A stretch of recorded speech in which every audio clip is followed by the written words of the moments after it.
बिस्मिल्लाहिर्रहमानिर्रहीम। अस्सलाम वालेकुम दोस्तों, उम्मीद करता हूँ आप सब खैरियत से होंगे। मैं हूँ वकील मोहम्मद साकिब। आज की हमारी वीडियो का टॉपिक है नज़र की कमज़ोरी को कैसे दूर किया जाए। ये नुस्खा नज़र की कमज़ोरी को दूर करने के अलावा दिमाग की कमज़ोरी को भी दूर कर देता है। और जो बच्चे कहते हैं कि पढ़ते वक्त हमारे सर में दर्द होती है, उनके लिए लाजवाब नुस्खा है और नज़ले ज़ुकाम के लिए भी लाजवाब नुस्खा है। इंशाअल्लाह ताला एक माह के अंदर ये सब मसले दूर हो जाएंगे।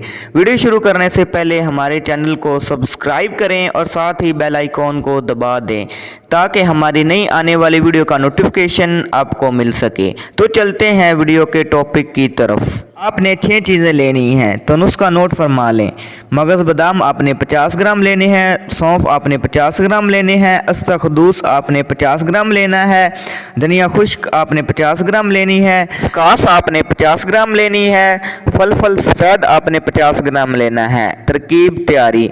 इन तमाम अशिया को आपने बारीक पीस कर सफूफ बना लेना है। तरकीब इस्तेमाल। 1 चम्मच सुबह निहार मुँह हमरा दूध और 1 चम्मच रात को सोते वक्त आपने दूध के साथ इस्तेमाल करना है।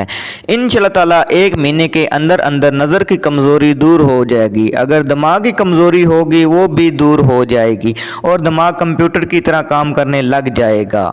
बहुत ही अच्छा और लाजवाब नुस्खा है। अगर वीडियो आपको पसंद आए तो आपने इसे ज़रूर लाइक करना है, चैनल को सब्सक्राइब करना है, दुआओं में याद रखना है। अल्लाह हाफिज़।